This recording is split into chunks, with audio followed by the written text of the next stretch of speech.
今年金马奖11项入围阳光普照，欢迎周梦红导演，还有带领的监制叶如芬、如芬姐，还有演员们陈艺文、柯淑琴、吴建和、许光汉、刘冠廷、影星吴岱凌，欢迎大家。一个演员可以碰到一个信任你的导演真的很难。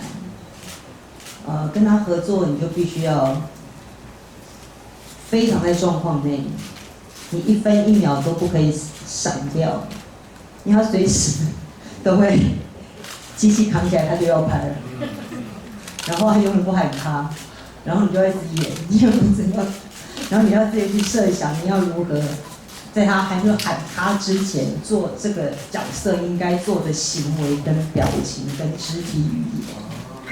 我觉得这是他信任于我，他才有办法这样子放给我，所以我觉得被信任的感觉很好。对啊，您是金奖常客了，已经盖下面刚刚啊，金马奖送哦。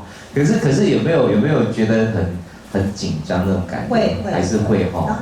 当然会紧张，好紧张。但是对手的戏还没有机会看，对不对？这好几部其他入围者还没有来得及看。钟老的戏我也没看过。哦，这部你还没看是吧？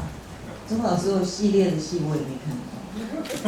哇，这样聊这好吗 ？OK 啊。这个还看过《医生》呢，那个很早那部，你之前的都没有看，《停车》也没有看，为什么？他的戏真的很电影，他就是电影人呢。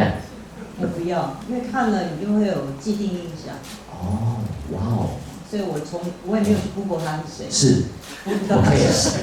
是。我只知道有个导演要找我演戏。然后你就去了。那要不要这一部你也不要看？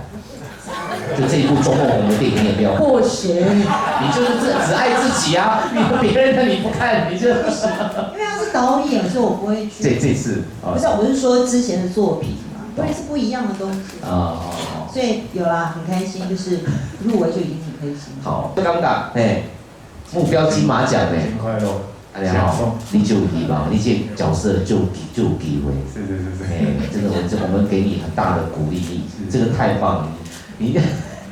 托大家的福，真的哦，有落泪吗？那时候知道入围的时候。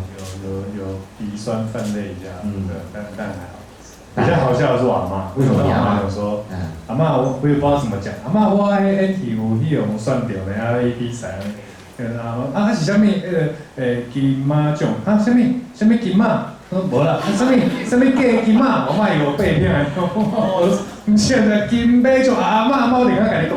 金马一动这是金马华的，金马以为是金子，好可爱的阿嬷哦。